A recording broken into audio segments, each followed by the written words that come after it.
वो था जब राज बब्बर बड़ी ही छोटी छोटी फिल्मों में काम करने लगे थे। साजन मेरे मैं साजन की, इस तरह की कुछ छोटी छोटी फिल्में राज बब्बर करने लगे थे। करीब 14-15 फिल्म्स इस तरह से उन्होंने चुनी, क्योंकि तब तक राज बब्बर साहब दो बहुत बड़े फिल्मों में काम मिलने के बावजूद भी उस फिल्म से अलग कर दिए गए या निकाल दिए गए। इसी दौरान राज बब्बर साहब चोपड़ा जी, B.R. चोपड़ा जी के यहाँ जाते थे और उनसे मिलते जुलते रहे। खास तौर पर दोपहर के समय जब वो लंच करते थे, क्योंकि राज बब्बर साहब को ये मालूम था कि वो उस समय थोड़ा सा फ्री होते हैं, तो उस टाइम पर राज बब्बर साहब B.R. चोपड़ा साहब से मिलने के लिए चले जाते थे। एक आध बार लंच पर B.R. चोपड़ा साहब ने खुद राज बब्बर साहब को बुलाया भी, लेकिन जब ये चीज़ थोड़ा ज़्यादा होने लग गई तो राज बब्बर साहब ने लंच पर जाना अवॉइड किया। वो अब लंच के बाद में जो समय होता है जहाँ डिस्कशन वगैरह होता है, उस टाइम पर फिर राज बब्बर B.R. चोपड़ा साहब से मिलने लगे, लेकिन कॉन्टीन्यूसली मिलने लगे। अमूमन होता ये था कि B.R. चोपड़ा साहब डिस्कशन के समय खुद राज बब्बर साहब को बुला लिया करते थे। एक दिन कुछ यूँ होता है कि राज बब्बर साहब को ढूंढता हुआ कोई व्यक्ति आया B.R. चोपड़ा साहब के ऑफिस से, और राज बब्बर साहब को किंग्स होटल के रिसेप्शन से मैसेज मिला कि इस तरह से B.R. चोपड़ा साहब ने आपको तुरंत बुलाया है। फिर क्या था, राज बब्बर साहब चोपड़ा जी के यहाँ तुरंत प्रभाव से पहुँचे और सामने देखते हैं कि B.R. चोपड़ा साहब थे, और जैसे ही उन्होंने राज बब्बर को देखा बोला बैठिए, और फिर उन्होंने एक पूरी कहानी सुनाने शुरू कर दी राज बब्बर साहब को। और जब वो इस कहानी को बता रहे थे, चोपड़ा साहब तो बीच बीच में ये भी बोलते जा रहे थे कि जीनत से बात हो गई है, जीनत से बात हो गई है, जीनत से बात हो गई है। और ये जो जीनत से बात हो गई है, ये चीज़ बार बार राज बब्बर सोच रहे हैं कि कौन सी जीनत, मन में सोच रहे हैं ये कि कौन सी जीनत। लेकिन राज बब्बर साहब संग बराबर ये भी सोच रहे थे कि अगर B.R. चोपड़ा के साहब के यहाँ अगर जीनत साहब का जिक्र हो रहा है और B.R. चोपड़ा साहब खुद जीनत का जिक्र कर रहे हैं, तो ये जीनत अमान के अलावा और कोई जीनत हो ही नहीं सकती। अगर वो कहीं और किसी और प्रोड्यूसर या डायरेक्टर के ऑफिस में बैठे होते तो हो सकता है कि ये कोई और जीनत होती है, हो ना हो, ये जीनत अमान की ही बात हो रही है। तो चोपड़ा साहब ने कहा कि भाई जीनत से बात हो गई है और वो दो नए लड़कों के साथ काम करने को तैयार है, तो तुम्हें जीनत से मिलवाना है और आइडिया ये है। तो जीनत से मिलवाना है, और पूरी कहानी वो कहे जा रहे थे। राज बब्बर साहब पूरी तरह से इत्मीनान से वहाँ बैठ गए, क्योंकि उन दिनों राज बब्बर साहब के पास में कोई काम तो होता नहीं था। B.R. चोपड़ा साहब कहानी सुनाते रहे और राज बब्बर साहब कहानी सुनते रहे। तो B.R. चोपड़ा साहब जब कहानी को सुना रहे थे तो राज बब्बर साहब का दिमाग सिर्फ इस पॉइंट पर अटका हुआ था कि ये रमेश का कैरेक्टर उन्हें मिल जाए, ये रमेश का जो पात्र है ये राज बब्बर साहब को मिल जाए। ऐसा राज बब्बर साहब प्रे कर रहे थे अंदर ही अंदर, ये कैरेक्टर मुझे मिल जाए, ये कैरेक्टर मुझे मिल जाए। उनकी जो ध्यान की जो सुई थी वो पूरी तरह से रमेश के कैरेक्टर पर ही अटकी हुई थी कि ये काश मुझे मिल जाए। तो राज बब्बर साहब को तो इस बात का पूरा अंदाजा भी नहीं था कि उनके साथ क्या होने वाला है। वो तो ये सोच रहे थे कि कोई छोटा मोटा कोई वकील का या कोई पुलिस इंस्पेक्टर का या कोई ऐसा ही साइड का कोई रोल उन्हें दे दिया जाएगा। लेकिन इस कहानी के बीच में वो जैसे ही ये कह रहे थे कि दो नए लड़कों को लिया है, तो वैसे ही राज बब्बर साहब की जो आस थी वो और ज़्यादा तेज़ हो गई कि भाई ये दो नए लड़कों की बात हो रही है और नया लड़का मैं भी हूँ, तो कहीं ऐसा तो नहीं है कि दो लड़कों में से, दो नए लड़कों में से मैं एक हूँ। फिर से राज बब्बर ने सोचा काश रमेश मुझे मिल जाए। तो जैसे ही कहानी खत्म होती है, वैसे ही B.R. चोपड़ा साहब ने खुद राज बब्बर से पूछा है कि क्यों भाई, तुम ये रमेश का रोल करने को तैयार हो? तो राज बब्बर साहब ने बड़ी खुशी जाहिर करते हुए तुरंत प्रभाव से हाँ कहा कि अरे यही तो मैं सोच रहा था कि काश ये रोल मुझे मिल जाए। यहाँ तो राज बब्बर साहब ने कहानी सुनी है और अगले दिन राज बब्बर साहब को जीनत अमान से वास्तव में मिलवाया गया। बहरहाल अगले दिन जीनत अमान आई और उन्होंने राज बब्बर को देखा और उन्हें ओके कर दिया। ये कोई नई बात नहीं है, उस समय की जितनी भी बड़ी तारिकाएं या अभिनेत्रियां हुआ करती थी जो बहुत बड़े लेवल की होती थी, वो जब भी कभी किसी नए लड़के के साथ में, नए किसी अभिनेता के साथ में काम करती थी तो ये रवायत होती थी कि वो उसको पहले देखती थी, सामने इस तरह से उसकी वॉकिंग होती थी या उसको चला करके बिठा करके देखा जाता था।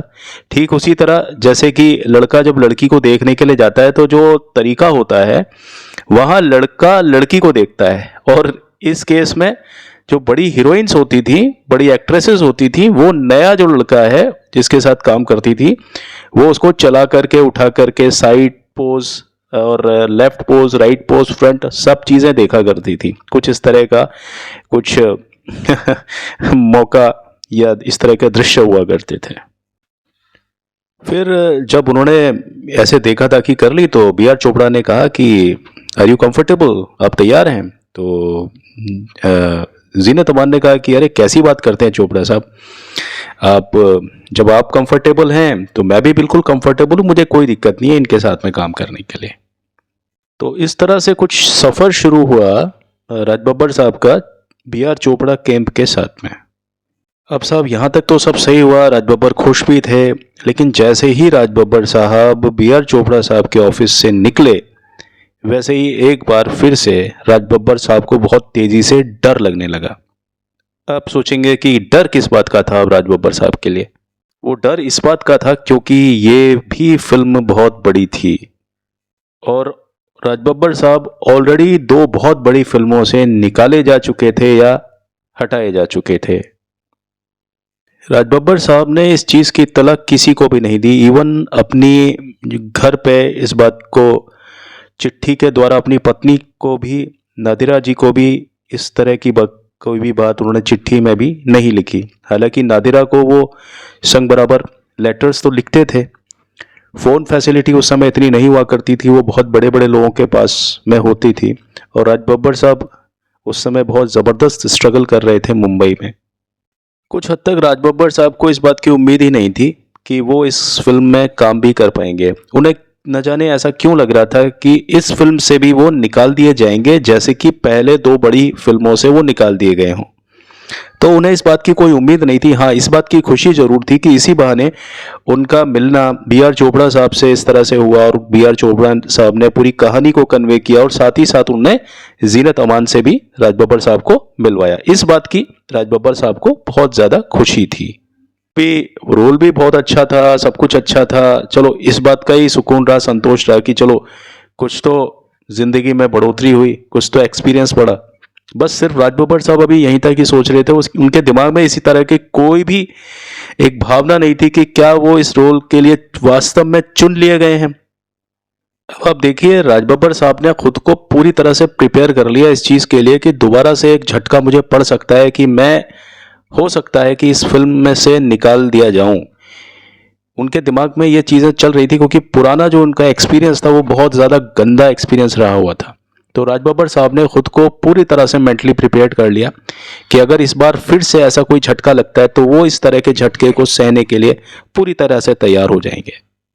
तो कुछ हद तक राज बब्बर ने अपने मन को समझाया कि ठीक है, ये फिल्म भी मुझे नहीं मिल रही है मान लो, लेकिन फिर भी मेरे पास में करीब 14-15 ऐसी फिल्म्स हैं जिनमें मैं छोटे छोटे रोल कर रहा हूँ और कल को धीरे धीरे करके कुछ अच्छा भी होगा, लेकिन अभी काम फिलहाल चल रहा है। इस बात को राज बब्बर ने अपने दिमाग में बैठा लिया था और राज बब्बर थोड़ा मायूसी से दूर हो गए थे।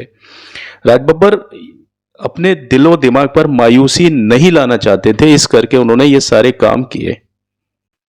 फिर क्या हुआ कि एक संडे को बी आर चोपड़ा साहब की तरफ से फिर बुलावा आया और उस दिन एक फोटो सेशन हुआ। जीनत अमान, राज बब्बर और दीपक पाराशर।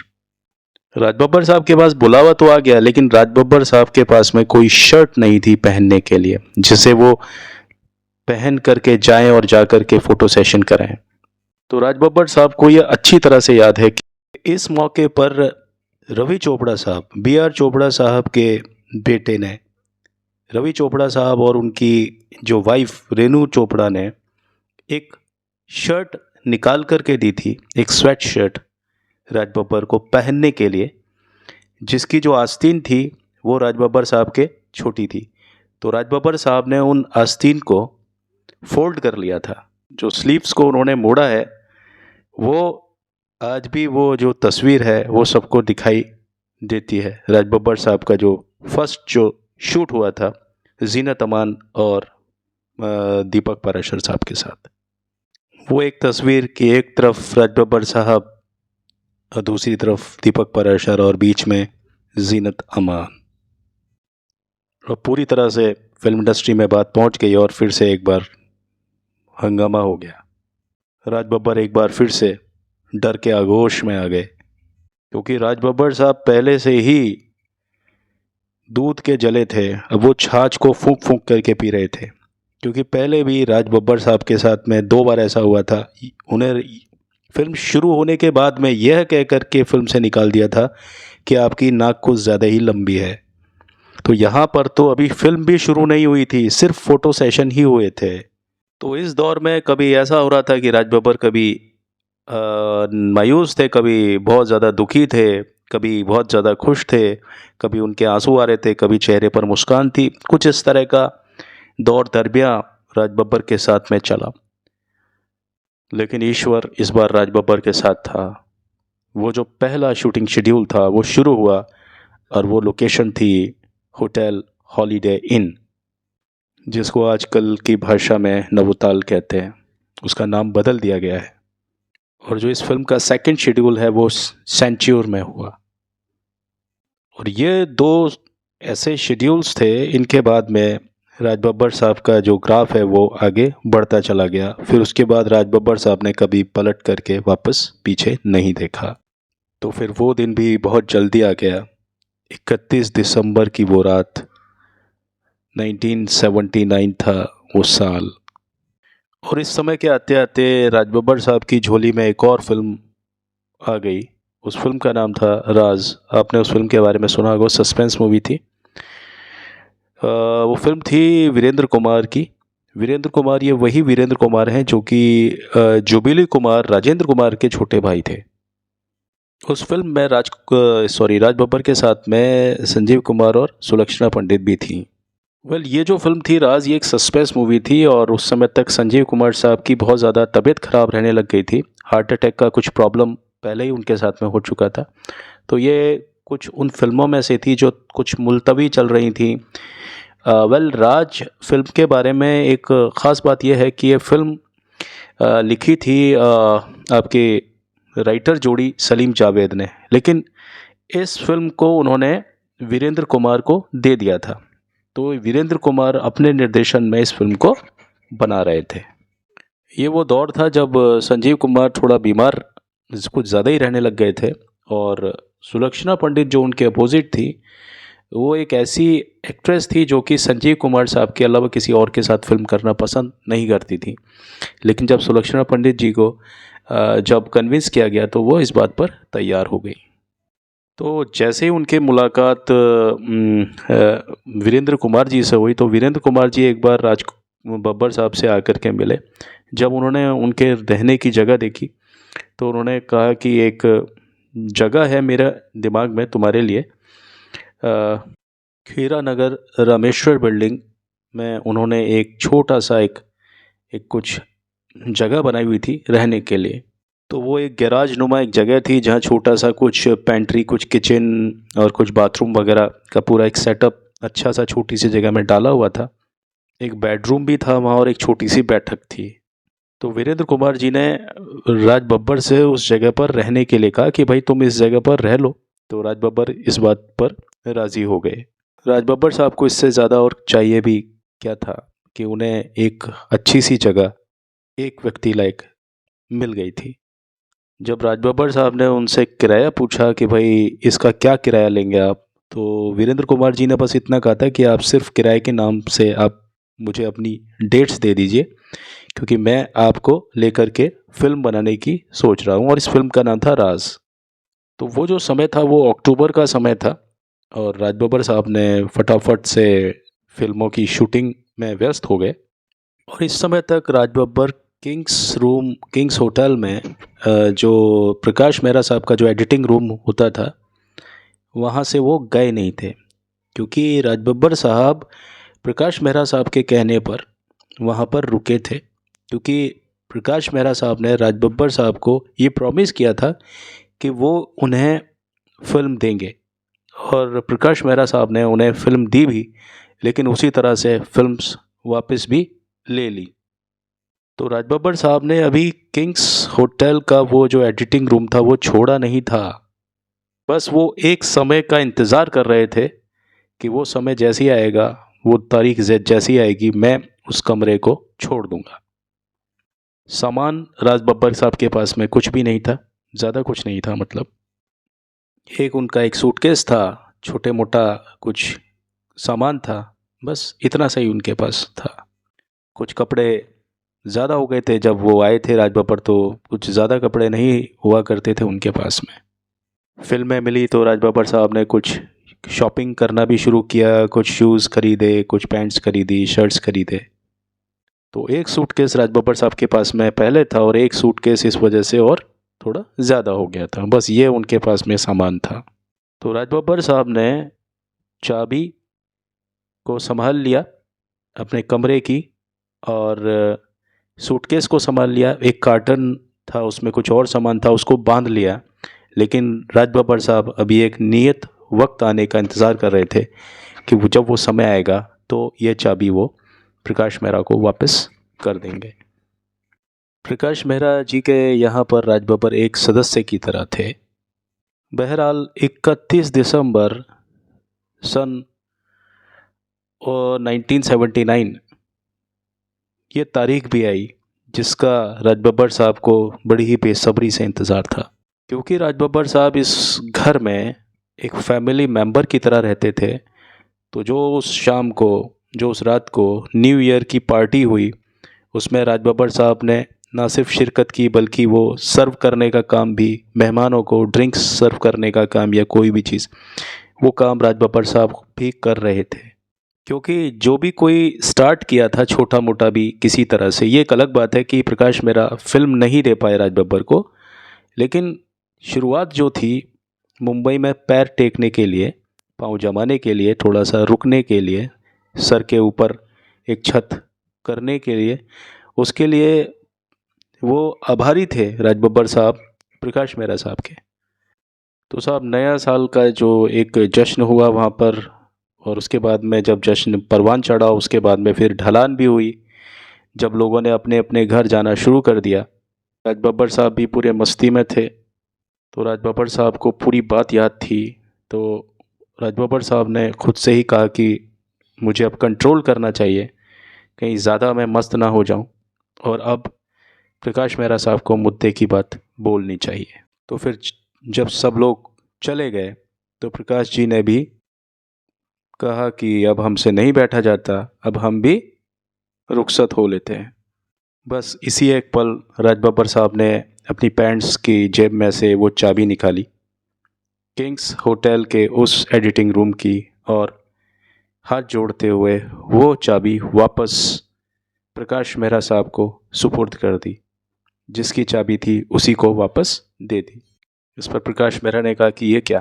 तो राज बब्बर साहब ने कहा कि सर, मैंने आपसे कहा था ना कि मैं 1 जनवरी 1979 को आपके पास आऊँगा। आज सर 31 दिसंबर है और सुबह के 3:30 से ज़्यादा टाइम हो चुका है। मैंने ये कमरा आपसे 1 साल के लिए मांगा था। ये चाबी आपकी है, आप इसे वापस रख लीजिए। तो इस तरह से राज बब्बर साहब का जो कमिटमेंट था प्रकाश मेहरा साहब से, वो उन्होंने पूरा किया। हालांकि प्रकाश मेहरा साहब अपना कमिटमेंट राज बब्बर के साथ में पूरा नहीं कर पाए। राज बब्बर साहब को फिल्मों में जगह पानी थी, तो अपने इस वादे में प्रकाश मेहरा फेल हो गए थे। हाँ, उन्होंने राज बब्बर साहब को रहने के लिए जगह दी, लेकिन वो उनकी मंजिल नहीं थी। जैसे ही उन्हें लगा कि भाई अब मैं अपने पाँव पर खड़ा हो गया हूँ, उन्होंने बड़े अदब से प्रकाश मेहरा साहब से अपनी बात रखी, और वो फिर उनके उस कमरे से, उस एडिटिंग रूम से हमेशा के लिए चले गए। तो ये एक किस्सा था राज बब्बर साहब की ज़िंदगी से जुड़ा हुआ, कि किस प्रकार उनको ये छोटी शुरुआत करते करते करते करते सबसे पहले 2 ब्रेक मिले बहुत अच्छे वाले, जिस वजह से वो ब्रेक मिले और जिस वजह से टूटे, इसकी चर्चा मैं आगे अपने किसी वीडियो में अलग से किसी वीडियो में करूँगा। लेकिन किस प्रकार छोटी छोटी 14-15 फिल्मों को मिलने के बाद में अचानक उनकी ज़िंदगी में एक बहुत बड़ा एक मील का पत्थर इंसाफ का तराजू के नाम से आया, जहाँ पर जीनत अमान ने उनके साथ में हंसी खुशी से काम किया। और आप यकीन मानिए ये जो कैरेक्टर था ये बहुत बड़ा कैरेक्टर था रमेश का, और ये एक इतना ख़तरनाक खलनायक बन करके आया उभरा कि इस तरह के खलनायक की कामना कभी भी किसी ने की नहीं थी, जो कि सफ़ेद पोश होता हुआ भी इतना ज़्यादा इतना मेटिकुलसली काम करता है कि अब क्या कहूँ मैं आपको। राज बब्बर के अभिनय की जो गहराई है कि उसकी आंखें जिस तरह से डबडबाती हैं, चेहरा जो तमतमाता है, आवाज़ में जो एक जो कशिश आ जाती है राज बब्बर साहब की, ये जब आप उस फिल्म को देखते हैं तो आपको उस विलेन से बहुत ज़्यादा डर भी लगता है, घबराहट भी होती है। वो लेवल ही अलग है राज बब्बर साहब की एक्टिंग का। ये अपने आप में बहुत ज़्यादा बोल्ड फिल्म थी और इसे मतलब यूए कैटेगरी मिली थी इस फिल्म को। और सबसे बड़ा इसमें हाथ रहा बी.आर. चोपड़ा साहब का कि उन्होंने राज बब्बर साहब को इस काबिल समझा कि राज बब्बर साहब रमेश के रोल को पूरी तरह से संभाल पाएंगे, और ऐसा ही हुआ। आज हम इंसाफ का तराजू अगर याद करते हैं तो सबसे पहले हम राज बब्बर की वजह से इंसाफ का तराजू फिल्म को याद करते हैं। उसके बाद में फिर नाम आता है जीनत अमान। जीनत अमान के लिए राज बब्बर बहुत ज़्यादा तहे दिल से शुक्रगुजार हैं, हमेशा धन्यवाद देते हैं, क्योंकि जीनत अमान उस समय वो नाम थे कि इस कद की कोई भी अभिनेत्री होती थी वो नए लड़कों के साथ में काम बामुश्किल ही करती थी। लेकिन with the grace of God और थैंकफुल हैं राज बब्बर की जीनत अमान हंसी खुशी मान गई। और देखिए साहब, जो चीज़ जब होने वाली होती है और अच्छी तरह से होने वाली होती है और ईश्वर की निगाहें, उसका फजल, उसका आशीर्वाद जब आपकी ज़िंदगी पर होता है तो सभी चीज़ें मिलती चली जाती हैं। तो ये एक किस्सा था कि किस प्रकार जीनत अमान ने कुछ नए लोगों पर भी उपकार किया था और उनमें राज बब्बर एक थे। वो था एक मील का पत्थर। और उसके बाद में आपने देखा होगा राज बब्बर को। राज बब्बर आज कहाँ है, पॉलिटिक्स में कहें, फिल्मों में कहें, या ऐसे ऐसे काम उन्होंने किया अपनी लाइफ में कि मैं क्या कहूँ। ठीक है, आज के लिए बस इतना ही। अभी तो चलता हूँ, लौट के मिलता हूँ। आप सभी खुश रहें, आबाद रहें, मस्त रहें। Thank you, bye.